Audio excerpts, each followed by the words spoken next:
ओम राधाई स्वाहा। श्री राधा रानी सरकार की जय हो, जय जयकार हो। उनके श्री कृष्ण जी की जय हो, जय जयकार हो। उनके अष्टसखी मंडल की जय हो, जय जयकार हो। उनके सकल निर्जूत की जय हो, जय जयकार हो। उनके सकल निज दरबार की जय हो, जय जयकार हो। उनके सकल निज परिकर की जय हो, जय जयकार हो। ओम राधाई स्वाहा।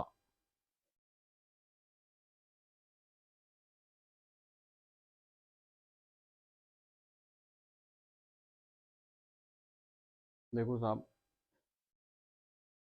अपन परमानंद के अंदर, परमानंद का भी जो चरम तरम सीमा है एलाद के अंदर अवस्थित है इस समय। और राधा रानी की अनुपम, कोई अजीब ही, कोई अनूठी कृपा हम पे बरस गई। और वो जाने कैसे रीझ गई और हम ये सारी चीज़ें, लीलाओं का आनंद रसास्वादन कर रहे हैं। देखो सरकार, आप लोग बहुत बड़भारी भागी जीव हो। मैं बार बार बताऊं आपको, कोई सुकृत है आपके, कोई पुराने जन्मों के पता नहीं कौन कौन से बढ़िया चीज़ें इकट्ठे होकर के आ जाती है ना। जब सारे कर्म, बढ़िया कर्म है ना, वो सब इकट्ठे होके आ जाएं, वो कर्मों को जो पुंज है वो इकट्ठा हो जाए भैया, तो तब कोई ऐसी कोई कृपा घटित होती है। और राधा रानी सरकार ने कोई अहेतुक कृपा कर दी हम पे कि हमको भैया ये परमानंद के रस समुद्र में, एलाद के रस समुद्र में डुबो दिया है और हमको रसरूप ही कर लिया है। देखो, एक निवेदन है मेरा आप लोगों से सबसे ही, कि इसमें जो आप लगातार सुन रहे हो उनका तो भाई कोटि धन्यवाद है ही, और जो सुन रहा है उस सबको धन्यवाद है हमारी तरफ से भाई। हम राधा रानी सरकार की सचरियाँ और हमारी राधा रानी सरकार की बातों को आप सुन रहे हो ध्यान से, और उसके अंदर आप अपना पूरा समय लगा रहे हो और भैया रसास्वादन प्राप्त कर रहे हो, तो इसके लिए आपको हमारा तरफ से कोटि कोटि धन्यवाद है साहब। देखो सरकार, जैसे मैंने आपको बताया कि जो ग्रंथ था राधा जन, उसके लिए मैं आपसे बार बार दरखास्त करी कि भाई इसको आप एक से लेकर के CD by CD by CD by CD by पढ़ो और अध्याय 8 तक जाओ, तब जाके आपको पूरी हकीकत, पूरी बात, पूरा पिक्चर समझ में आए। ऐसे ही इन लीलाओं की भी कहानी है। इन लीलाओं के अंदर भी क्या हो कि साहब, जैसे पहले शुरुआत में कुछ छोटी छोटी सी, बिल्कुल छोटी लीला होती हैं, फिर धीरे धीरे कुछ लीलाएं अवतारी लीला होने लगती हैं, फिर कुछ लीलाएं और गाढ़ी होती जाती हैं, फिर और गाढ़ी होती जाती हैं, फिर और गाढ़ी होती जाती हैं, फिर तो अतिशय गाढ़ी होकर के और बहुत ही बढ़िया बढ़िया लीलाएं हमारे सामने आती हैं। तो यदि आप इन लीलाओं को भी बीच बीच में सुन रहे हो कि ये सुन ली, कि वो बाद में सुन ली और ये सुन ली, ऐसे नहीं। एक सीरीज से सुनिए, आप जो भी सुने आराम से, प्रेम से। एक दिन का ना आप उसमें समय दे दे के सुनो, और बार बार सुनो। जितनी बार घुसोगे आप, तो जैसे मैं कही कि ये तो वर्तमान में चल रही है लीला, जितनी बार आप उसमें प्रवेश करोगे तो आपको वही मालूम पड़ेगा कि हम दोबारा इसके अंदर अभी के अभी ये चल रही है, इसी के अंदर हम इसमें सम्मिलित हैं। और ये बिल्कुल पक्की बात मान के चलना कि आप ये लीलाओं में सम्मिलित हो। ये कोई आपके सामने कोई आप ग्रंथ नहीं सुन रहे हो। अब आप तो पूरे के पूरे आपके अंतश्चिंतित देह से पूरी की पूरी तरीके से आप उन लीलाओं में सम्मिलित कर लिए गए हो।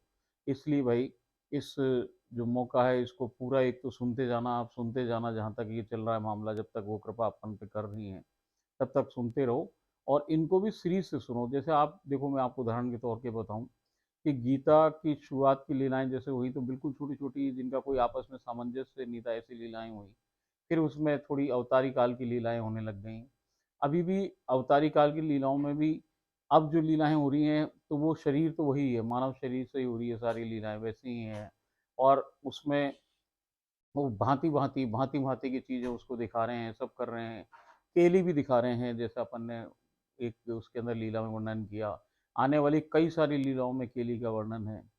मगर भाई, अपन को ये समझना चाहिए कि भाई, जैसे मैं आपको समझाया कि ये केली भी जो है, ये केली भी केवल आपकी जो जीव की काम वासना को ख़त्म करने के लिए ये सारी प्रक्रियाएं हो रही हैं। और जो कुछ भी ये दिखाया जा रहा है, और हर बार आप देखोगे कि उसका एक शरीर बनाया जाता है। तो सबसे पहले गीता बावरी को एज ए दर्शक जैसे बाहर खड़े होकर के वो लीला देखती थी, फिर धीरे से उसको उस लीला में शामिल कर लिया गया। अब आने वाले लीलाओं के अंदर क्या होगा कि वो उसमें पार्टिसिपेट भी करेगी। जैसे अभी पार्टिसिपेट तो करने लग गई है, मगर फिर वो नृत्य में भी पार्टिसिपेट करेगी, और चीज़ों में भी। और जो रास हो रहे हैं इनमें, खाना अभी तक कहीं जो वो भोग पवा रही है, तो वो किचन से जाती है दौड़ करके, और वहाँ से कोई उसको खाना दे रहा है बना हुआ, वो खाना ला के वो दे रही है। आने वाले समय में वो स्वयं भी बनाएगी। ऐसे हर कामों के अंदर उसको शामिल किया जाएगा बाद में।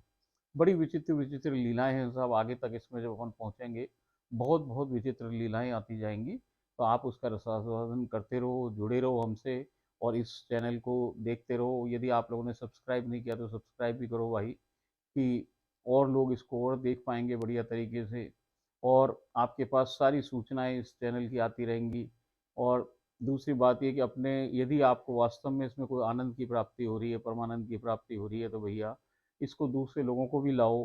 क्योंकि मैं आपको जैसे बताइए कि वो कबूतर का खेल है कि भाई ये, कि वो उस राधा रानी को प्रसन्न करने का सबसे बड़ा तरीका क्या है, कि किसी दूसरे, आप तो बोलो सो बोलो ही भाई राधा राधा, आप तो राधा के गुणगान गाओ ही गाओ, मगर किसी एक को भी आप पकड़ के दूसरे को लेके आते हो और उसको राधा रानी कहलाते हो या राधा का गुणगान कराते हो, तो भैया वो हमारी महारानी उससे अतिशय प्रसन्न हो जाए, अतिशय। और जाने जब वो प्रसन्न हो जाए तो भैया किसको क्या दे दे कुछ पता ना। भाई वो राजा को रंग बना सके 1 सेकंड में, और भैया रंग को राजा बना सके 1 सेकंड में, भैया उसका, उसकी अपरंपार है भाई सारी कृपा। वो तो कृपा की मूर्ति है भैया। तो इसलिए लगे रहो मेरे भाई, लगे रहो। तो अब हम, ये बातें तो ऐसी चलती रहेगी भैया, मगर अपन हम लीलाओं का आनंद चालू करें वापस, और अपन लीलाओं में प्रवेश प्राप्त करते हैं। ओम राधा ही स्वाहा।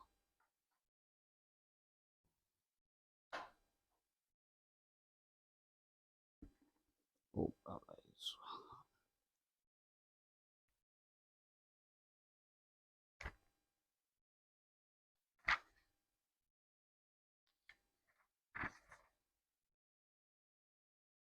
कल अपन ने इसकी श्री लीला 37 तक में अपन ने सम्मिलित हो चुके हैं। आज से अपन लीला 38 में सम्मिलित हो रहे हैं आज। तो वो हमको गीता बावरी बता रही है कि नित्य परिपाटी के पश्चात दयामयी आप श्री की दया स्वरूप श्री लीला में प्रवेश प्राप्त हो गया है। आपके दया स्वरूप उसको लीला में प्रवेश प्राप्त हो गया है। आप श्री के श्री चरणों को स्पर्श कर मैं श्री अंगुष्ठों को चूस रही हूँ, तो आप श्री के श्री चरणों में तीव्र गति से रस प्रवाहित होने लगा। जैसे ही उसने अंगूठा चूसा भैया, उसमें से फिर दोबारा रस निकलना चालू हो गया खूब, जिसे मैंने, जय जय गुरु माता और मेरे इस जन्म के परिवार के सदस्यों ने भी वो रस अपने हाथों में भरकर चाटना प्रारंभ कर दिया है। अब आप श्री मुझे एक अतिशय दिव्य व सघन निकुंज में ले पधारी हैं। यहाँ एक अतिशय सुंदर कुंड है। कुंडों के बारे में अपन देखो, आप ब्रज जाओ भैया, बड़े बड़े कुंड है, बड़े सुंदर सुंदर। अब तो वो उस जमाने में बड़े हुआ बढ़िया हुआ करते थे, मगर अब तो वो दूसरे से हो गए हैं। और कुंड तो आज भी वहाँ पे अलग अलग बहुत सारे कुंड ही कुंड है। ऐसे ही वो किसी निकुंज में ले गई हैं जहाँ एक कुंड है, और वो कुंड दिव्य है, ये निकुंज भी दिव्य है। तो ये सब गोलोक की बातें हो रही हैं, नित्य गोलोक के अंदर उसको ले गई है वो निकुंज के अंदर। और वहाँ पे एक कुंड है, बहुत ही सुंदर कुंड है, अतिशय सुंदर कुंड है। ये कुंड मनमोहक अतिशय सुंदर गुलाबी कमलों से आच्छादित है। भैया उसमें कुंड में पूरे पूरे पूरे चारों तरफ क्या है कि कमल के फूल लगे, गुलाबी कमल के फूल ही फूलों से वो सजा हुआ है। उसकी सुंदरता को वर्णन ना कर सके, इतना सुंदर लग रहा है वो उन कमल के खातिर। अच्छा, यहाँ बहुत सी बतख भी इधर उधर घूम रही हैं। आपसी उस कुंड की 7-8 सीढ़ियों को उतरकर नीचे जाकर जल में स्नपित होने लगी हैं। वो बतखों के संग प्रेमपूर्ण अटखेलियां कर रही हैं। तभी आपसी ने मुझे इशारा करा करके वहां बुला लिया है, नीचे बुला लिया है। भाई वो, जैसे वो कुंड है, अब कुंड में सीढ़ियाँ हो चारों तरफ से, तो वो सीढ़ियाँ उतरी हैं, 7-8 सीढ़ियों का कुंड है। वो 7-8 सीढ़ियाँ नीचे उतरी तो फिर जल आ गया, जल में उन्होंने कूद गई हैं, और कूद के उसमें अटखेलियाँ खेल रही हैं। वो बतखों को पकड़ रही हैं, बतखें उनके चारों तरफ आ रही हैं, बतखों ने उनको घेर लिया है, और वो बतखों को प्यार कर रही हैं, कभी अपनी गलवैयाँ दे रही हैं, और वो उनके संग अटखेलियाँ खेल रही हैं। जैसे बतखे दो तैरें हैं वैसे वो भी तैरें, बत के अपने पंख फैलाएं तो भैया वो अपने हाथों को फैलाएं, तरह तरह की आवाज़ें वो राधा राधा चिल्ला के जयकारे लगा रहे हैं। और वहाँ बड़ा अच्छा सा बहुत ही बढ़िया वातावरण हो रखा है। इस बीच में क्या हुआ कि उन्होंने, ये ऊपर से देख रही है कुंड के बाहर है, तो उन्होंने उसको बुला लिया नीचे कि तुम नीचे आओ। अब वो नीचे उतर कर आ गई है। मैं आपसी के समीप पहुंच गई हूँ। आपसी ने उन कमलों में से एक गुलाबी कमल तोड़कर मुझे दिया है। अब उसको एक कमल तोड़ के उन्होंने दे दिया है, मेरे कहने पर कि आप श्री स्वयं उसे मेरे अमूल्य अतुल्य खजाने की तिजोरी में रख दें। आप श्री वो कमल कुंड ले, कमल जो है वो कुंड से बाहर आकर वो आप श्री ने वो कमल को ले लिया है कुंड से और वो बाहर आ गई हैं। उस दिव्य कमल को मुझे बिठाकर मेरे ऊपर से नीचे की ओर फेरा, फिर मेरे द्वारा लाई गई डब्बी में रखना चाहा। अब देखो सरकार, फिर वही बात हो रही है कि वो कमल को फूल तो उन्होंने तोड़ लिया, इसने उसको दे दिया। अब उन्होंने कहा कि भाई मेरे को इसमें तिजोरी में रखना है, तो उन्होंने वो कमल का फूल ले लिया वापस और लेकर के इसको ऊपर ले आई हैं और ला करके फिर इसके ऊपर वो कमल का फूल ऊपर से लेकर नीचे तक फहराया है। ये सारी प्रक्रियाएं हैं उसके शरीर को बनाने की भैया, कि जो आगे की लीला घटित होने वाली हैं उनको देखने की सामर्थ्य ना है इसमें, तो भैया उसकी शरीर बनाने की प्रक्रिया हो रही है। तो वो जो कमल का फूल ऊपर से नीचे किया, इस बीच में फट ये भाग करके वहाँ गई है वापस संसार में अपने जयपुर में, और जयपुर के घर से वो वापस तिजोरी लाई, तिजोरी ला के उनके सामने रख दी है। अब वो जो कमल का फूल उसके अंदर रख रही है, तो कमल के फूल की डंडी बहुत बड़ी है, तो वो बड़ी डंडी है तो वो उसके अंदर आ नहीं रहा है कमल का फूल, तो उन्होंने क्या किया, उस डंडी को घुमा करके और उस डब्बे में बंद कर दिया है। अब जब कमले डब्बे में बंद कर दिया तो ये डब्बा ले जा करके वापस वहीं अपने जयपुर के घर के अंदर नीचे रख के आ गई है। अब वो कह रही है कि उन्होंने जब इस पुष्प को अंदर उस डब्बे में रखना चाहा तो उसकी डंडी बड़ी होने के कारण वो उस तिजोरी में नहीं समा रहा है। आप श्री ने उसकी डंडी को गोलाकार मोड़कर तिजोरी में रख दिया है, मुझे दे दिया है। मैंने पुनः अपने इसे अपने मंदिर में पधरा दिया है। श्रृंगार गृह में पहुंचकर आप श्री को उनकी इच्छानुकूल नारंगी रंग की अतिशय आकर्षक व परम सुंदर से भी परम सुंदर पोशाक धारण करवाई है। वह आप अनुपम व अनोखी श्रृंगारित हुई हैं। आप श्री सर्वस्व कोटि सुरुचिर सौंदर्य को प्राप्त हैं। अब हम निज महल में आ गए हैं। आप श्री उनके काना को समयावधि तक यहाँ दरबार में विराजमान रहे हैं। अब आप श्री के कहना आप श्री को गोद में लेकर निभृत में ले पधारे हैं। निवृत्त को पहले ही अतिशय सुंदर सुसज्जित करके आ गई है ये। आप श्री ने मेरा हाथ थाम रखा। निवृत्त मतलब भाई उनका शयन कक्ष में, वहाँ एक पलंग है और बहुत ही सुंदर है, जिसका अपन वर्णन कर चुके। अतिशय सुंदर सुसज्जित कराई हूँ। आप श्री ने मेरा हाथ थाम रखा है, मैं भी निवृत्त में प्रवेश पा चुकी हूँ। अब वो तो देखो गोद में कन्हैया जी ने राधा जी को तो गोद में ले लिया है, और विचित्र बात यह है कि वो गोद में तो कन्हैया जी की जा रही हैं, मगर ये जो गीता बावरी है इसका हाथ पकड़ रखा है राधा रानी सरकार ने, मतलब तुम भी मेरे संग अंदर चलो। अब जैसे मैंने आपको बताई उस समय कि भाई जब कोई जैसे संसारिक भी पति पत्नी हो, कि प्रेमी जोड़ा हो, कोई भी हो, तो भाई ये सारी क्रियाएं जो केले की हों, इसके लिए तो वो भाई अकेले दो जने ही करें एक दूसरे के संग, कोई तीसरा ना होना चाहिए। मगर यहाँ तीसरे को ले जाया जाता है जबरदस्ती, क्यों ले जाया जा रहा है कि ये कुछ वो आपस में उनको कुछ चाहिए ही नहीं है एक दूसरे से, वो तो केवल इसके अंदर जो घटित, इसके अंदर जो स्थान करी हुई अवस्थित है अभी भी काम वासना, उसको खत्म करना है, उसकी चिंगारी को जला, उनको बुझा देना है। तो उसके लिए ये सब कुछ कार्रवाई हो रही है, तो उसका होना वहाँ जरूरी है। तो राधा रानी सरकार उसका भी हाथ पकड़ के उसको अंदर ले पधारी हैं। अब इसमें उनकी फिर केली प्रारंभ हो रही है, जिसका वर्णन अपन नहीं करना चाहते हैं, बस उनके वसनान्मुक्त कर दिया उनको, केश राशि खोल दी है, और फिर राधा रानी सरकार उनकी अद्भुत केलियां कर रहे हैं, अलग अलग मुद्राओं में कर रहे हैं, सब हो रहा है, परमानंद का रसास्वादन हो रहा है।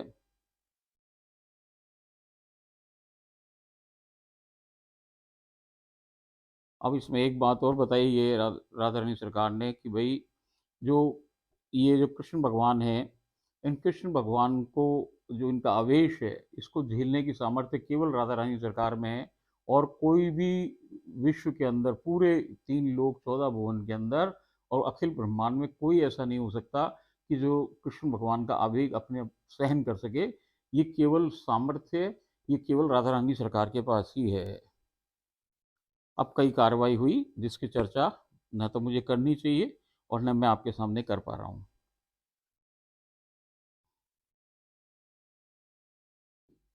फिर उन्होंने वापस तैयार हो गए, सब हो गया है।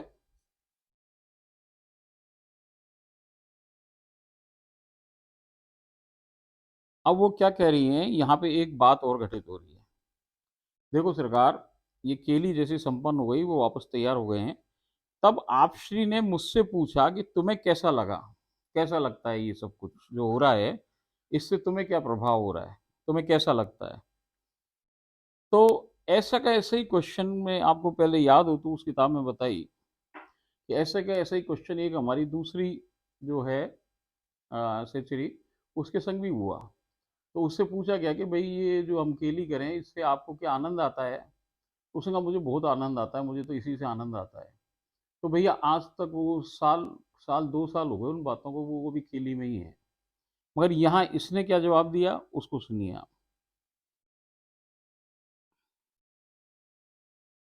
उन्होंने पूछा, आपसे ने मुझसे पूछा कि तुम्हें कैसा लगता है? मैंने विलाप करते हुए कहा, वो रो रही है, रोते हुए कह रही है कि जिसमें आप श्री को परमानंद प्राप्त हो उसी में मैं प्रसन्न हूँ।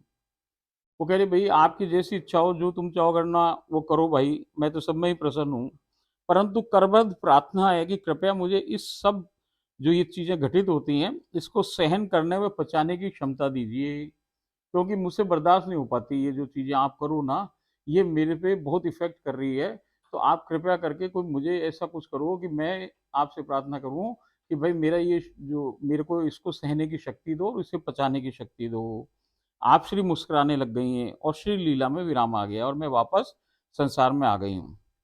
जब मैंने ये लीला जय जय को सुनाई है तो उन्होंने कहा कि किंकरी का परम उद्देश्य केवल यही है कि वो अपनी स्वामिनी व उनके काना को परमानंद प्राप्त करवाए। केली वो परम चरम अवस्था है जिसमें श्री राधानी सरकार अपने काना को परम परमानंद को प्राप्त करवाती हैं। वह आप श्री के काना आप श्री को परम चरम परमानंद प्राप्त करवाते हैं। दोनों का स्वसुख ही बिल्कुल भी नहीं है यहाँ पे, बल्कि परस्पर अपने प्रीतम को सुख पहुंचाने का उद्देश्य रहता है। वो राधा रानी का उद्देश्य उस समय क्या हो कि भाई मेरे जो ये प्रीतम है कान्हा जी हैं इनको कैसे सुख मिले, और कान्हा जी का क्या उद्देश्य रहता है कि भाई राधा रानी को कैसे सुख मिले। दोनों को एक दूसरे का सुख नहीं है। जैसे ये संसार में क्या घटित हो कि भैया आदमी चाहे कि मैं सुखी हो जाऊं इस सारी क्रिया से, औरत चाहे कि मैं सुखी हो जाऊं, उनमें आपस में ही होड़ है। यहाँ पे एक दूसरे से उनको कुछ चाहिए खुद को, पर यहाँ खुद को कछु ना चाहिए भैया, यहाँ तो दूसरे को कैसा खुशी हो इस बात की है। तो यहाँ पे स्वसुख न होकर दूसरे की बात है कि भाई दूसरा जो वो है उनका उसको कैसे आनंद प्राप्त हो। तो ये बात मैंने उसको बतलाई है। अतः ये दोनों का स्वसुख नहीं बल्कि आप परस्पर अपने प्रीतम को सुख पहुंचाने का उद्देश्य रहता है। अतः यह तुम्हारा परम कर्तव्य है कि अपनी स्वामिनी जी की सब आज्ञा का पालन कर उनके सुख वृद्धि हेतु केली का अवलोकन व सहयोग करो। वो मेरे से बोली कि भाई मैं क्या करूं, मेरे को पछता नहीं है ये। तो मैंने कहा भैया तुम देखो भी, क्योंकि मुझे तो अंदर अंदर मालूम भाई कि उसके अंदर कुछ बैठा हुआ है अभी, जिस चिंगारी को खत्म करना है उनको। जो कुछ अद्भुत व चमत्कारिक आपसी की निज संपत्ति तुमको प्रदान की जा रही है। एक बात मैंने और उसको बताई कि ये जो सब सारा सामान तुमको मिल रहा है जो तुम जाके तिजोरी में रख रहे हो, इसको भैया अपनी जान से भी ज्यादा सुरक्षित रखना, क्योंकि ये अमूल्य है। ये सबको हासिल ना हो भैया, जाने कैसे रीझ गई तुम्हारे को और वो तुमको मिल रहा है, पर इसको बिल्कुल सुरक्षित रखना। तो मैंने उससे कहा कि जो कुछ अद्भुत व चमत्कारिक आपसी की निज संपत्ति तुमको प्रदान की जा रही है, ये अपूर्व व विलक्षण है। इस अमूल्य परम दुर्लभ व अतिशय विशिष्ट खजाने को बहुत सहज कर अपनी जान से भी ज्यादा संभाल कर रखना। इस दिव्य डिब्बे को मेरे गुरु माता तुम्हारे व तुम्हारे जन के परिवार के सदस्यों के अतिरिक्त किसी को छूने नहीं देना। एक ताला लाकर इसमें लगा देना। अब मैंने उससे कहा कि भाई एक ताला भी लगा दो इसमें कि कोई इसको छुए ना, तुम छूना, तुम्हारा परिवार वाले छू सके और मैं छू सकूं, और ये जो प्रियादासी नंबर 2 है ये छू सके। अब हम सीधे ही अगली लीला में प्रवेश प्राप्त कर रहे हैं। नित्य परिपाटी का अनुसरण कर जब हम श्री राधा बाग पहुंची हैं तो मैंने आप श्री को स्नान करवाया है और अद्भुत श्रृंगारित किया है। आज श्री लीला में कुछ अलग सा अनुभव प्रतीत हो रहा है। कभी आप श्री के केवल अतिशय विशाल, बहुत ही गहन गंभीर व अत्यंत सुरुचिर नेत्र नेत्र बिल्कुल स्पष्ट दृष्टिगोचर हो रहे हैं। कभी सुंदरतम नासिका, कभी सुर्खी से परिपूर्ण अतिशय सुंदर ओष्ठ, कभी अनोखा मनमोहक मुख कमल, कभी परम चमत्कारिक श्री चरण कमल, कभी संपूर्ण श्री विग्रह बिल्कुल स्पष्ट दृष्टिगोचर हो रहा है। मैं अभूतपूर्व अतिशय सुखद अनुभव प्राप्त कर रही हूँ। अब देखो सरकार, मैंने जैसे बताया कि ये शरीर बन रहा था इतने दिन तक। अब शरीर किस बात का बने कि भाई आगे की जो लीलाएं हैं जिसमें बिल्कुल साक्षात हो जाएंगी, जैसे कि अपन किसी स्त्री के हाथ लगाओ या किसी आदमी के हाथ लगाओ, किसी जीव के हाथ लगाओ, तो आपको जो सजीव अनुभव हो ना, ऐसा का ऐसा अनुभव इसको होने वाले हैं। अभी तक जो अनुभव हो रहा है वो है, सब कुछ हो रहा है, मगर थोड़ा थोड़ा स्पष्ट होता जाए इन शरीर बनाने की प्रक्रिया से। तो अब भैया वो कह रही है कि आज मुझे उनकी कभी तो अचानक पूरी आँख ही आँखें दिख रही है, दोनों आँखें दिख गई। पूरी एकदम क्लियर, कभी उनकी नासिका दिख रही है, कभी उनके होंठ दिख रहे हैं, कभी उसके चरण दिख रहे हैं। तो वो कह रही है कि आज मुझे बहुत सुखद अनुभव हो रहा है इन सारी बातों को देख कर के कि बिल्कुल साकार, एकदम सजीव, बिल्कुल सजीव बोलती हुई मेरे को दिख रही है वो सब चीज़ें।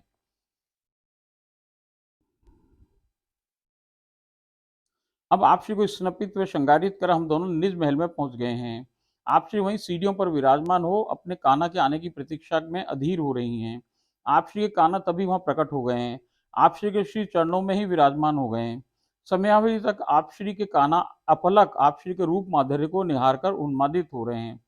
फिर उत्तेजना से परिपूर्ण हो आपश्री को गोद में उठाकर नित्य निभृत में ले पधारे हैं। आपश्री ने मेरा हाथ थाम रखा है।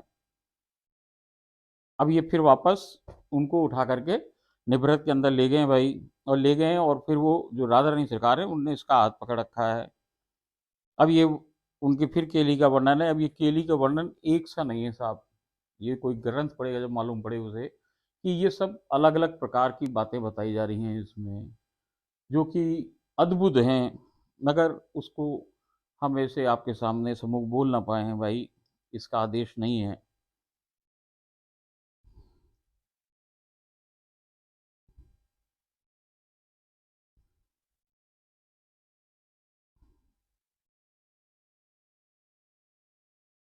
आज एक विशेष घटना घटी इसके संग, और जब ये केली हो गई और कान्हा जी बाहर गए तो उन्होंने इसको बुला लिया अपने पास, और इसको अंतरंग जो सखी हो, अंतरंग कौन हो कि जो राधा रानी के बिल्कुल अंग के आसपास रहे, उनका पर्सनल जो सर्वेंट कह लो आप, ऐसी स्थिति को कहें अंतरंग सखी।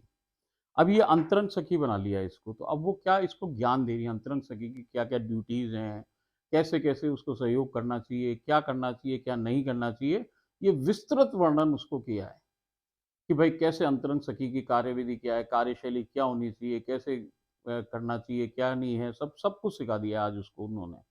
मगर उसको एक आदेश दे दिया कि ये बात गुप्त है, ये बात तुम और मेरे बीच की ही है। तो वो बात उसने किसी में जाहिर नहीं करी, इस किताब में भी नहीं लिखी है। आपसी ने मुझे पास बुलाकर अन्य अंतरंग सखी के कार्य की विस्तृत व्यवस्था व्याख्या की है। मुझे जग जाहिर करने का आदेश नहीं है। इसी बीच मैंने आप श्री के श्री अंगों को जो, और जो वो रस वस वहाँ पे था, उसको सबके हमारे सिर पे, खुद के सिर पे लगा करके, और उसने वो किया है सारी कार्यक्रम। अब हम सब निज महल की छत पर हैं। अब इसके बाद ये सब लोग ऊपर छत पे आ गए हैं। आप श्री उनके कान्हा वहाँ विराजमान है, सम्मुख अष्टसखी मंडल विराजमान है। तभी श्री ललिता जी उठकर आप श्री के समीप पहुंचकर आप श्री के श्रुति पट में कुछ वार्तालाप करने के पश्चात पुनः अपने स्थान पर आकर विराजमान हो गई हैं। अब क्या हुआ कि जब वहाँ बैठे हुए हैं सब लोग, तो ललिता जी उठी और उठ करके उनके कान में, राधा रानी के कान में कोई बात करी, उन्होंने वार्तालाप करी, कोई बात उनसे करी, और फिर वो आकर के वापस विराज गई हैं अपने सिंहासन पे। अब ये क्या बात करी उसने नहीं सुनी, और सुनती भी कैसे, अभी तो भाषा ही नहीं मालूम उसको वहाँ की।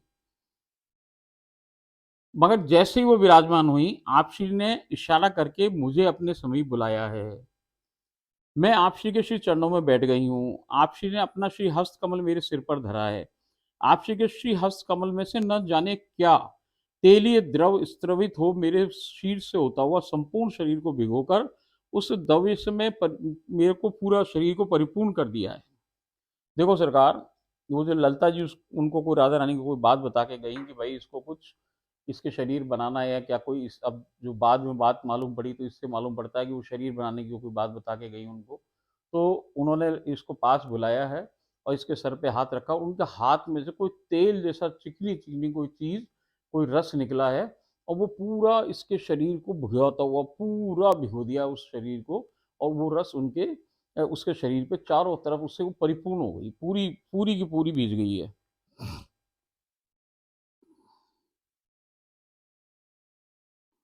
मैंने इस आपसी से इस बीच में कहा है कि सोमवार से मेरे स्कूल खुल रहे हैं। जैसे मैंने बताया कि टीचर है तो भाई ये स्कूल की बात करी। आपसी ने कहा कोई बात नहीं है, अब मुझे भोग का आदेश हुआ है। मैं उस तेलीय द्रव से सनी स्थिति में ही पाकशाला रसोई की ओर दौड़ पड़ी हूँ।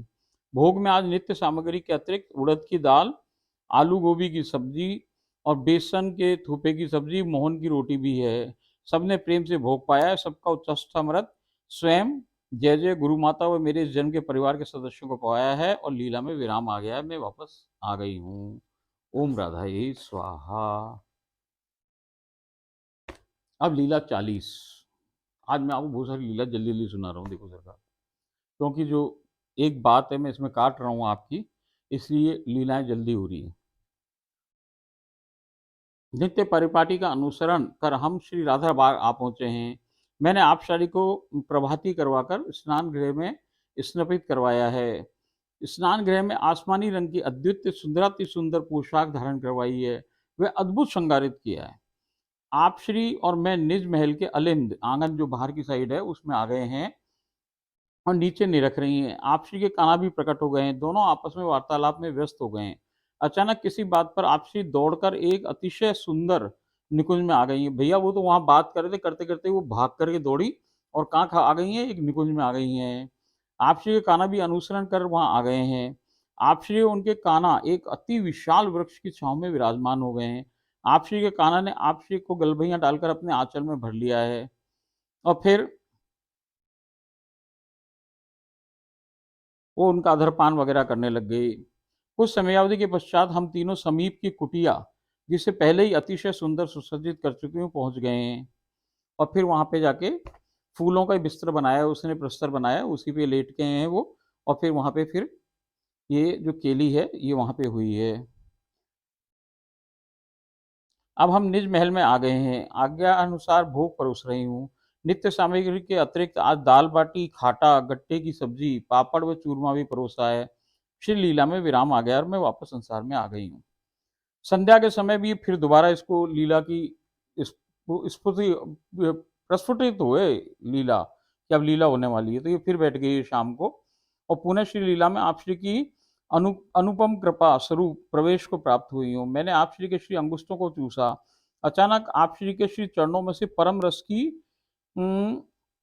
बहुत मात्रा प्रवाहित हो उठी है। हमारा संपूर्ण घर रस से परिपूर्ण हो उठा है। मैं रस में संपूर्ण भीगकर डूब गई हूँ। जय जय गुरु माता और मेरे इस जन के परिवार के सदस्य रस में सराबोर हो गए हैं और उसमें तैर रहे हैं। अचानक आप श्री के श्री चरण कमल अतिशय विशाल हो गए हैं। मैं उनके नीचे से तरबतर बहुत ही सूक्ष्म दृश्यमान हो बैठी हूँ। अब वो फिर क्या विशाल हो गया चरण, और उसके नीचे कहाँ बैठी है, वो चरण के नीचे वो बैठी है और वो तरबतर है इससे पूरे। मेरे नीचे श्री चरणों से निश्चित परम रस से एक अर्णव उपस्थित हो गया है। भैया वो जो रस इतना निकला कि एक समुद्र बन गया है रस का वहां, जिसमें जय जय गुरु माता मेरे जन्म के परिवार के सदस्य तिनके जैसे हिलोरे खा रहे हैं। जैसे कोई तिनको हो जो पानी के समुद्र में तिनका गिर जाए और जैसे वो भैया लहरों के संग इधर उधर डोले, ऐसी स्थिति हो गई। पूरा घर ही समुद्र हो गया जल उसका रस का, और उसमें तैर रहे हैं हम लोग। और कैसे दिख रहे हैं, उनके पैर की अपेक्षा कि जैसे कोई तिनका हो, इतने छोटे छोटे से दिख रहे हैं हम। सबसे ऊपर आप श्री के अतिशय विशाल श्री चरण है। मैं बीच में उस श्री चरणों की तुलना में अति सूक्ष्म दृष्टिगोचर हो रही हूँ। नीचे रस के सागर में जय जय गुरु माता और मेरे जन्म के परिवार के सदस्य रसास्वादन कर रहे हैं, डूब रहे हैं। तभी आप श्री के विशाल स्वरूप का दर्शन हो गया। लो अब इसको वापस वो विशाल स्वरूप दिख गया। वो समुद्र के ऊपर खड़ी हो गई हैं और फिर वो ऊपर जाने कहाँ जाके उनकी आंखें हैं, फिर पूरी शरीर है। मगर अब एक घटना दूसरी देखो, आप इसमें एक विचार लगाओ। उस दिन जो इसकी स्थिति थी भैया, ये जो सारी प्रक्रिया हुई, उनने जो तेल का बनाया करा कराया, इसका कारण क्या था कि अब इसको विशाल स्वरूप दिखाना था दोबारा। क्यों दिखाना था वो तो वो जाने भाई। अब वो जो विशाल स्वरूप दिखाया, तो पिछली बार जब इसको विशाल स्वरूप दिखाया तो आपको याद हुई जो मैं बताई, भाई ये चिल्ला रही, अरे श्री जी वापस आ जाओ, उसी रूप में आ जाओ, अपने जो लीला रूप में आओ, मैं नहीं बर्दाश्त कर पा रही, नहीं मैं बर्दाश्त नहीं कर पा रही। आज ये कुछ नहीं बोल रही भाई। आज ये आराम से उसको पूरी तरीके से निरख रही है भाई। ऊपर से आंखें दिख रही है इसको, और ये बिल्कुल छोटी मच्छर जैसी होकर के और उसको देख रही है भाई वहां पे पूरे समुद्र। तो अब आप सोचो कि देखो कितना फर्क पड़ा। ये शरीर बनाने की प्रक्रियाएं चल रही हैं कि आगे आगे जो लीलाएं घटित होती जाएंगी वो थोड़ी थोड़ी विचित्र होंगी। उसके पहले पहले इसको सब शरीर को तैयार करती जाए भाई। वो हर लीला के पहले आप देखो कुछ ना कुछ कार्रवाई करके वो ऐसा करते हैं कि भाई आगे की लीला ये अच्छी तरीके से देख सके, इसका शरीर तैयार हो सके। अब वो दर्शन के बाद इस लीला में विराम आ गया और वापस वो संसार में आ गई है। चलो अब सब ये लीलाएँ आज अपन ने बहुत सारी सुनी, इनका मनन करो, इनका चिंतन करो, फिर अपन कल फिर मिलते हैं और कल के एपिसोड में अपन आगे की लीलाएँ में प्रवेश करते हैं। ओम राधाये स्वाहा।